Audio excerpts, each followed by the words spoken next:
Welcome to the Call to Meat Scotland podcast, where we bring you the latest insights from across the Scottish red meat sector, from the public body that works on its behalf. I'm Claire Taylor, your host for today's episode. Join us as we dive into market trends, brand communications and industry development projects in relation to Scotland's red meat sector, featuring experts, guests, farmers and stakeholders. Together, we'll explore the key facts and perspectives shaping our sector, keeping you informed and engaged with the ever-evolving landscape of the red meat industry. Welcome to this special episode of the QMS podcast, where we're taking a closer look at the latest findings from Scotland's red meat industry profile. It's an annual deep dive into the size, shape and direction of our red meat sector, and this year's report points to record economic contribution across beef, lamb and pork, and strong signs of market demand and pricing stability. But it also highlights some deep underlying challenges. And to walk us through the findings, I'm joined by Macdonald and Abby Tong from QMS, who've been at the heart of pulling this all together. Thank you both so much for joining us on this special podcast episode. Let's start by some introductions. Ian and Abby, can you tell us a little bit about your role and how you've contributed to this year's red meat industry profile? Ian, I'll come to you first.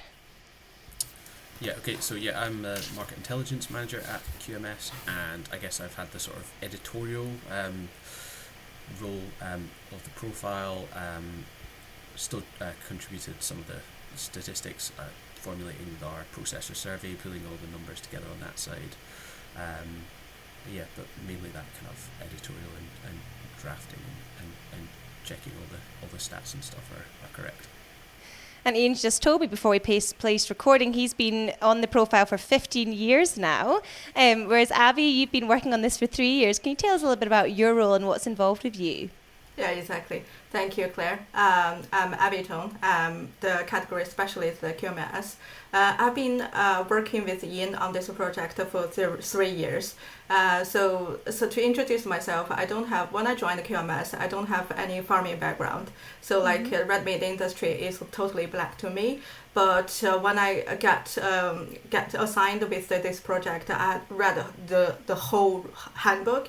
It is, I could tell is after read it, I just completely understand the red meat industry, helped me so much for in the red meat industry in Scotland. And also I was helping drafting the contents. One of the tasks is to improve the visual impact of our red meat industry profile, because beforehand it's a very bulky, heavy, the kind of content to read, because a lot of a big chart and very big tables to digest. It's kind of difficult in the beginning for me to be honest, but I just gradually improved the visual impact by adding in more infographic and more pictures to make it more colorful. So some of the case statistics I could just pulling out into a very simple chart or infographic, so the reader can understand it really well. So I think that's just the main contribution from me. Yeah.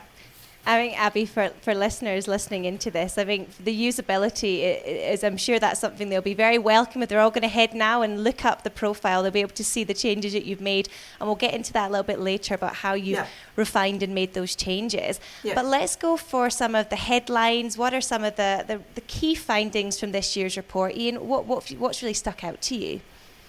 Yeah, so I think I'd kind of picked out 4 key points from this year. So first of those was that economic contribution, record level of economic contribution, about £3.5 billion of output in 2024 and over £1 billion of GVA. So yeah, that's obviously very important to the Scottish economy as a whole, and obviously the rural economy where a lot of the businesses are based, and it's not just that economic part of it, it's also the social connections, because we've got such a sort of wide infrastructure in the industry from all the supply sectors.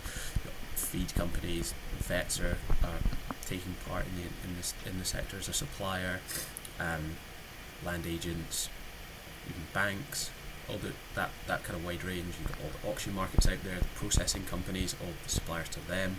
It's just a wide network, and we really need to protect it. Kind of a little bit linked to that is the livestock numbers challenge, which we've had for a number of years in Scotland, and it's really come to head in the last 2 or 3 on the cattle side with 2 to 3% per year reductions in beef cow numbers, and we saw that again last year. In December, numbers were 3.6% lower than a year before that, which is obviously a large concerning drop, partially offset in terms of calf numbers by expansion in the dairy herd and productivity gains. On the sheep side, there's also been a bit of a challenge. Number of ewe flocks been a bit more stable than on the beef side in recent years, but then we've had a couple of more challenging years. Bad spring weather last year led to increased mortality and lower ewe flock.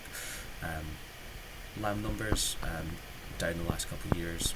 Productivity has been trending up over time, but maybe not quite matched the sort of highs around 2020, just that bad weather the last couple of years. You can't really talk about the sector without reflecting on cost pressures.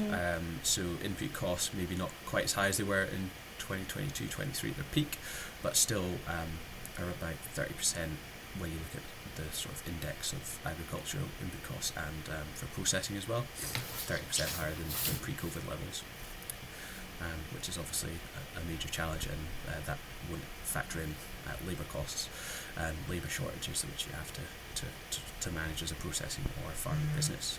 And then more positively, it's that market demand. So we saw UK supplies, so adding up the production and the imports and then subtracting the exports, all three sectors saw increases last year, I think about 4% in beef and pork, and nearly 9% on the sheep side. So that's really an indicator that there was strong consumption demand out there, and it had, I guess, pretty limited impact on farm gate prices. They increased for beef a little bit, dipped a little bit for pork, and still rose for lamb, despite that strong overall supply growth, which is, I guess, a strong signal for the future, really. And all of those kind of themes segue into our Meeting Our Potential campaign, which is all about protecting that industry for the future. There's definitely opportunities out there for livestock production and to grow it and to support that UK food security and limit the need for imports. The beef side, it's not. I might stop you there, Ian, because I want to touch. You're giving away so much information that we're going to delve into very soon, including the Meeting Our Potential campaign and how it fits into everything. Yeah. Before we go into some of those figures, particularly that top line figure you gave us around the 3.5 billion, we want to break that down. But first, I'm going to come back to Abby, because of course you're mostly involved, Abby, on the retail trends, the spending on red meat. What are some of your key findings that you're seeing from the red meat industry profile? Yeah, yes, true.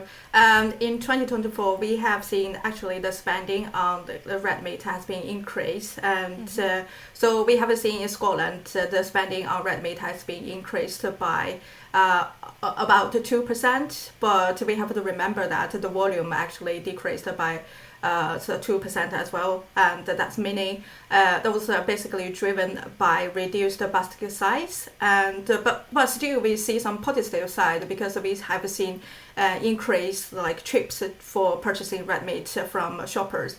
And some of the interesting trend I want to mention in 2024 is probably, first of all, we have to see the convenience, and that's come to like one of the priority for the shoppers, because we see, for example, the beef marinades, we have to see this beef cuts as the volumes has been increased like surged in 2024. That's meaning that people just so cherish this convenience and just want to buy something that is ready-made and go home, could quickly just cook their meal. And the second one point I could mention is probably, we have seen the shoppers still seek value in 2024, even we see the inflation level has been reduced compared to 2023, but still the prices is higher. So we have seen some of the shoppers will shop like cheaper protein or cuts, like the pork cuts, like pork steak or pork belly, this kind of products. So we have seen a volume increase in 2024, and some of more we have observed in 2024, probably we have seen some of the shoppers, especially those with a higher income, they have focused to quality rather than price. So we have seen lamb in general the volume has been increased a little bit in 2024 in Scotland. That's because the lamb, is one of the most expensive protein across the three different sectors. So that meaning some customers are still focused on quality rather than price. So I think that is three quite interesting facts that we could talk about in 2024. I think a lot of people that'll be music to a lot of people's ears, hearing that there is that changing focus on quality over price, because that's not often that we've seen that change. But Abby, what I want to pull out from what you said there, that rise in the convenience consumer, what message should that send to listeners in terms of how they should be thinking about their businesses if that is where our consumers are heading, is that they want that drive for the convenience? And because the people just have no time, and they need to quickly prepare their meal, so that's why they cherish this convenience opportunities. So I think for our producers, red meat producers, and thinking about this trend, and to just get ready, prepare for that trend, and understand people's priorities, and making some food that is easier to prepare, and reduce time to prepare, and some of the trendy flavors, and all of these factors will help them to grow their sales of their products. Thanks, Abby. And Ian, I'm going to come back to you. And amongst your list that you were sharing with us earlier, I'm going to pick out around profitability and cost pressures. Even we've had strong market prices, but profitability does remain a challenge for many producers. Why is that, and what is the profile telling us? Yeah, so I guess over ever since I've been analysing the sector, we know that it's difficult for a lot of producers to make a positive margin before factoring in the subsidy payments. That's always been there. It's always been a big driver. Hopefully, the farm gate price increases we've seen in 2025 on the beef side might start to sort of readdress that balance. We've seen huge increases in store prices as well, so that's really that real primary producer hopefully benefiting somewhat and driving some confidence back into the sector, because I think that profitability is one of those key drivers behind that reduction in beef cow numbers in recent years. So if we can hopefully have a more profitable sector, then hopefully that should drive confidence, and maybe we'll start to see a slowdown in that decline in the herd. And Ian, what are some of the cost drivers at the moment? What are the real pinch points that are affecting producers? I think labour cost is probably one of those main factors. We've seen minimum wages increase sharply over the last decade. Really, it's been sort of government policy to bring up the people at the bottom much closer to that sort of median wage level. That's been a target, and we've seen that pass through the sector to farmers and to the processors, and then we've had a pretty strong labour market as well in recent years in the UK, in the cities, in the rural parts of the economy. It's been everywhere, and that's really driven huge competition for staff between companies. We've seen that in the processing sector. There's been a massive shift towards non-EU labour because there was just such a shortage here, and that is obviously much more costly to employ people from overseas than it is to employ locals, partly down to government policy. And how are changes in employment and some of the things you're talking about, how does it affect rural communities more widely who rely on processing and red meat jobs? Yeah, so I think there was a stat somewhere from a few years ago that primary employment was something like 15% of the jobs in the rural areas, compared to less than 1% in the cities, which just it kind of gives you a real feel for how important that's just the sort of agricultural production jobs. And then you've got that supply chain infrastructure there as well, with the haulage companies, the vets, the feed companies, auctions, processors, all that. Yeah, that kind of wide infrastructure, and we really need that infrastructure to stay in place. As once it starts to chip away, then it's hard to get it back, and it makes life much more difficult for the people that are producing in those areas if they have to go further afield to find a supplier. And Abby, I'm going to bring you back in here. You said right at the start about it's been 3 years you've been working on the profile, and since then there's been a real focus for you, and particularly you said coming from a non-farming background, you've been really aware of making the information available very accessible to all people working and interested in the red meat industry. What are some of the changes that you've overseen during your time on the profile? So I think probably I would just want to mention, apart from I have added a lot of the infographics in it, and I think that's one of the thing is very valuable to mention in this episode, probably the sector snapshots that we have added for the past 2 years.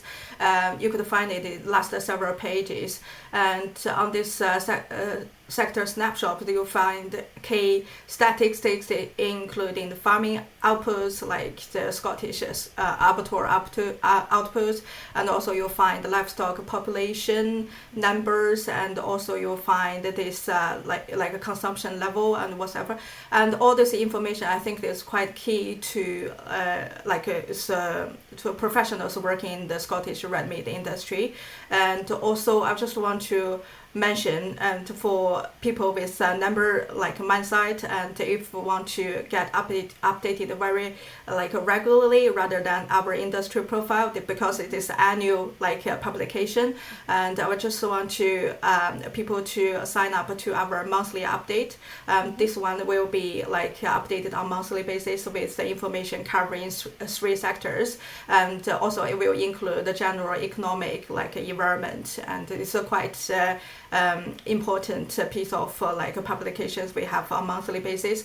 And we also have a weekly newsletter which will cover some of the key statistics on weekly basis, like the prices, also slaughter numbers, and I think all this information will be very essential for the people working in the industry.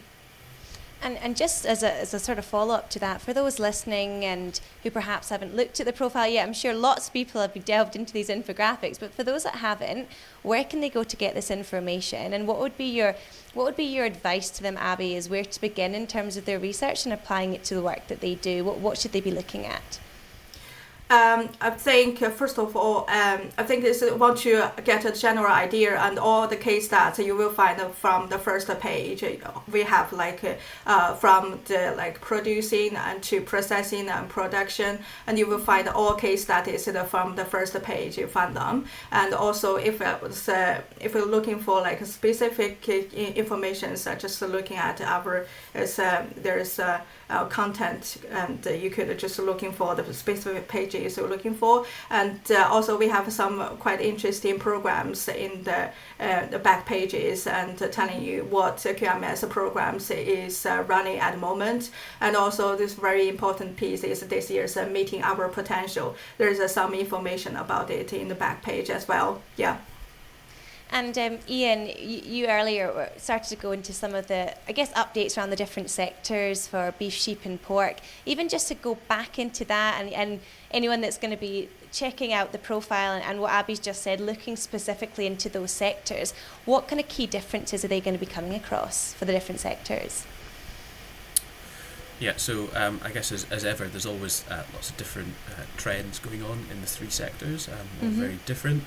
And quite often they're going in different directions. So certainly in the beef sector, last year we saw some, I guess, slightly higher prices, 4% higher at the farm gate for prime cattle. At the abattoir level, increased output. Production was fairly, I guess, in terms of after a couple of years of decline, more stable last year. But that price inflation kind of came through into increased output. On the sheep side, difficult lambing. However, a poor lambing in 2024 was still much better than 2013 or 2018. We've really seen that sort of productivity trend higher over time, and it's kind of continued. We maybe didn't quite see as many lambs per year as at the peak, but certainly higher than 5-10 years ago. So that's positive on the sheep side. At abattoir level, it was a more difficult year on the volume front. I think processors maybe were sort of prioritising beef over sheep last year, which might have changed a little bit in 2025 with the way prices have gone, but it was a good year for lamb prices last year, and that sort of came through in processor output. On the pig front, slightly lower year for pricing, with that increase in production, however. So I guess that's a positive thing. There's obviously a little bit better demand for the pork produced in Scotland, so that's a positive picture there. At farm level, it looked like pig numbers were down, but then when you actually look at some of the slaughter numbers coming from Scotty ID, more animals left Scottish farms for slaughter, which probably goes against the census results there, which is that kind of, there's always a challenge of or how accurate are some of the sort of survey based data, and then if you've got a kind of more administrative level data set which might contradict it, it's quite useful to have that there. And I guess that's one of the things about the profile. There's a lot of information for a lot of different interests. And Ian, both you and Abby, you've touched on the Meeting Our Potential campaign. For those listeners who haven't heard about it and haven't been tuning in regularly to the podcast, where we have done a lot of deep dives into what it means, can you give a little bit, maybe some of the headlines on it, just for those listening? Yeah, so Meeting Our Potential, it's really, a campaign to increase producer confidence, and it's sort of targeted at stabilising our herd on the beef side and growing it in the run up to 2030 to there's an opportunity out there. We've got declining livestock, I guess it's beef, so we'll talk about beef, declining beef herd across the UK, whereas consumption is fairly flat over time per capita, and we've got a rising UK population, so put those two together and we've got increasing demand for beef, and on the other side we've got that falling supply, so that leads to significant opportunity if we can kind of reverse that decline in numbers, grow our herd. I think the number was about a sort of 22,000 share of that kind of opportunity there for Scottish producers to take. I think it amounts to around about an 80,000 increase in beef cow numbers compared to that kind of lower level that we're on track to go down to, which is obviously not good. But certainly there's massive opportunity because of that upwards trend over time in consumption. Yeah. And that's before I was going to say that's before factoring in that export demand, which Abby might be able to talk about from her leadership on the international trade section. Abby, let's head straight over to you, Abby, on that. No worries. Yeah, I just want to mention about this program, the Meeting Our Potential, is not about only about QMS and our Scottish Red Meat Resilient Group, and it's wide across the industry. And this campaign will bring together producers, processors, and also the retailers, government, and consumers. It's aiming to build confidence, provide support, and grow a resilient, profitable sector. Yeah, that's my addition. And Abby, just picking up what Ian was saying at the end there, in terms of what you're seeing in terms of international trends, can you share a little bit about what the profile is showing and the work that you're doing in that area? Yes, for the international trade, I think that's one of the most highlights we're gonna mention probably is the sheep meat import, because we all care about this point across the industry, especially the retail side. And also, I just want to mention we have seen definitely an increase of sheep meat coming into the UK in 2024, and so we have seen, so especially from New Zealand, Australia, because of the trade deal we have.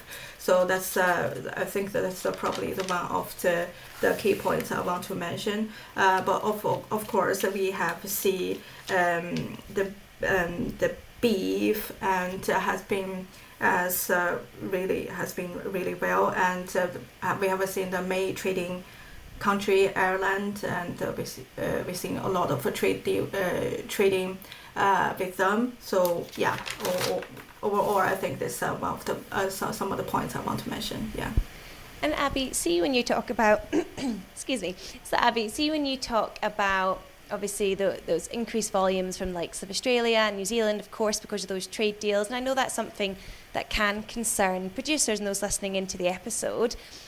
Does that translate at all to consumers? Is there a demand for local? Do consumers care when they go to the shops? Do they want to buy Scottish red meat, or what are you seeing in that level in terms of demand for that international produce coming in? Yeah.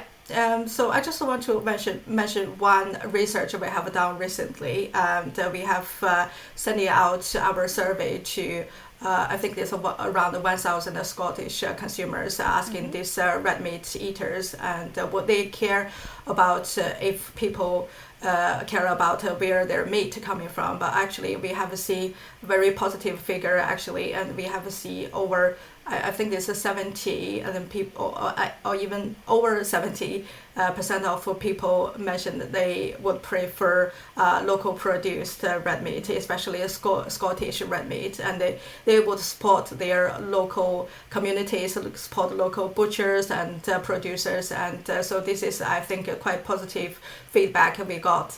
Yeah, so definitely Scottish consumers will support Scottish red meat. It's great reflecting on some of the insights that you shared, Abby. So we've got consumers that are wanting quality and they're wanting local, so that's all good things for Scotland's red meat sectors.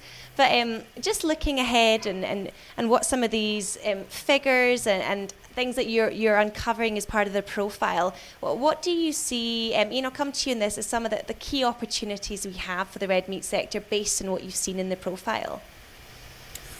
Yeah, so that I guess that it's that strong market demand, not just here, but really globally. People are definitely wanting to consume beef, lamb, and pork.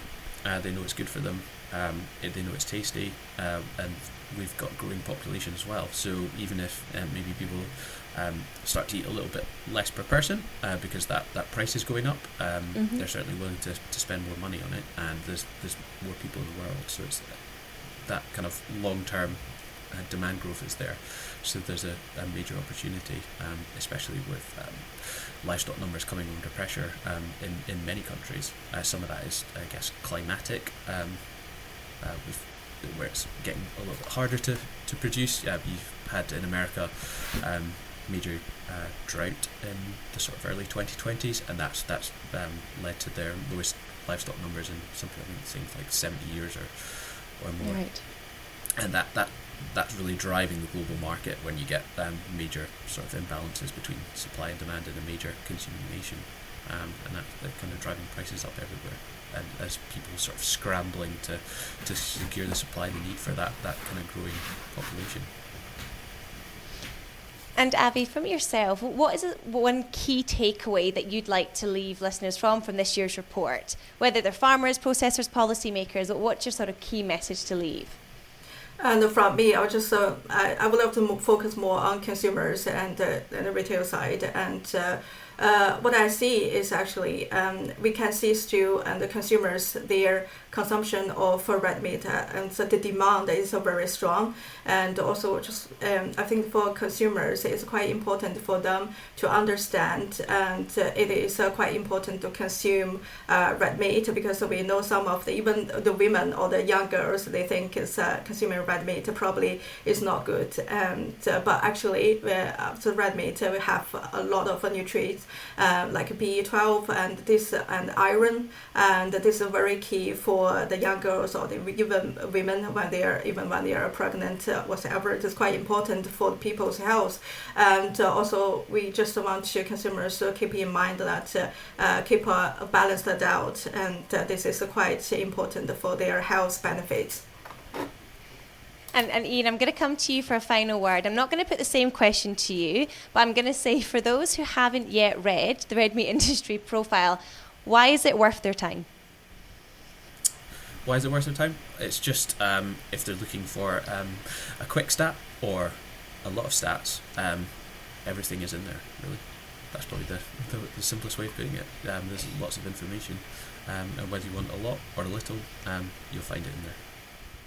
Amazing. Well, thank you so much, Ian and Abby, for joining me for today and offering such valuable insight into the current state and future outlook of Scotland's red meat industry. This year's profile paints a very clear picture. We've had record economic contribution and strong demand across beef, lamb and pork, but with underlying issues like declining livestock numbers, labour shortages and ongoing profitability pressures that we can't afford to ignore.